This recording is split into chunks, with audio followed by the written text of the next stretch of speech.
Exponential equations.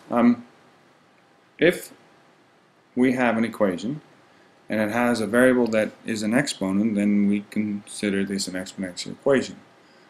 The ones that we're going to do with right now can be solved by rewriting them in such a way that you end up with the same base, and if you have the same base, then you should be able to solve it. For example, if I started out with a 2 cubed and I said that that's the same as 2 to the power of x plus 1, hopefully you would agree with me. Well, that means that 3 has to be x plus 1, so x would have to be 2.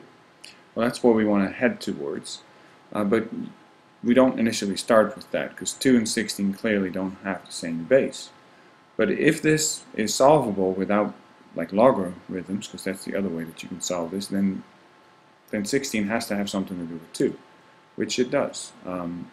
If you've worked with some of these long enough, then you know that 16 is actually a 2 to the power of 4. If you didn't know that for sure, you could definitely do the prime factorization, and you would see that it is 4 2's. So that means that x minus 3 has to be equal to 4, so x has to be equal to 7. So that's the first one. So this trick works great, but it does mean that you have to write the base on one side and all the numbers on the other side. So for this particular problem, the first step is to move that 1. So by subtracting 1, I make it say 32. Now that doesn't seem like it's going to work because 32 and 4, they're clearly related somehow because 8 times 4 is 32. But you can't write 32 as a base 4. 4 squared is 16, and 4 to the third would be 64, so that's way too far. However, both 4 and 32 are a base 2 kind of number, so 4 is 2 squared. And 32 is 2 to the power of 5. Keep in mind that 16 was 2 to the 4th. So this 2 distributes, so you actually get 2 times 2 is 4x minus 2 is 2 to the 5th. And that leads you to being able to solve this because you can solve 4x minus 2 equals 5. So that means that 4x equals 5 plus 2 is 7. So x will be 7 over 4. So that's your final answer, 7 over 4. Okay? Alright, so those are fairly benign.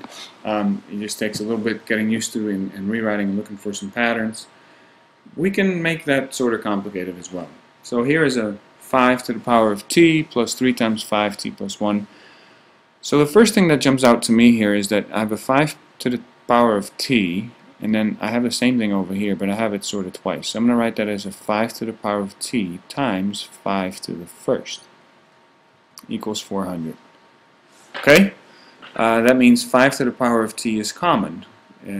So what I mean with that is it's over here and it's over here. So let's take 5 to the power of t out and see what you're left with. Well, that leaves you a 1 here plus, keep in mind this is just one giant product, so if I take this one out, I'm left with 3 times 5 to the first. Well, 3 times 5 is 15. So you have this. So that means that 5 to the power of t times 16 is 400. Divide by 16 to sort of isolate that variable. So 5 to the power of t, and 400 divided by 16 is 25, and 25 is a base 5 number, because that would be 5 squared. So finally I could say that works if t is a 2. Okay, and then the last one.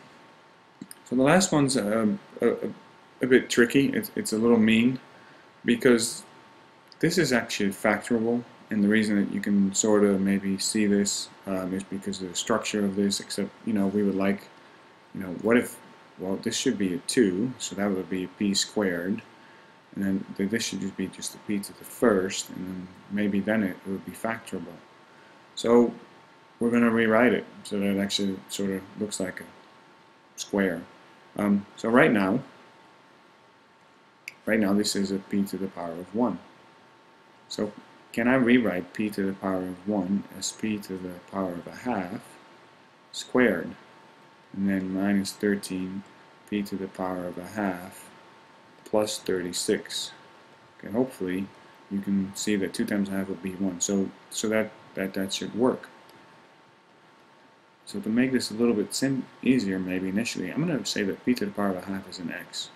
And that would make this expression x squared minus 13x plus 36 equals 0. So I'm going to factor that. That's factorable. That's a negative 9 and an x with minus 4 equals 0. 9 times 4, that's 36. So yeah, that should work. So that means that I either have x is 9 or x is 4. But keep in mind that that x is actually a p to the power of a half. So p to the power of a half is 9, or p to the power of a half is equal to 4. And then now one last little trick is to make this say a p to the first. That would work if I just square both sides. So I'm going to square this. And that means I have to square that, because 2 times half is 1, and 9 squared is 81. I'm going to do the same thing over here. If I square this, I get p to the first, and then 4 squared is equal to 16. So those are my answers. The other way that you could have thought of this would be, we'll do this with the half. So if p to the half is equal to 4, you can rewrite that. Keep in mind that we dealt with that a while back. So that would be that the square root of p is equal to 4, and then how do you get rid of the square root? Well, you square it. So you would just get p equals 4 squared is 16, and you get your answer that way as well. Okay? Either way works. Thanks.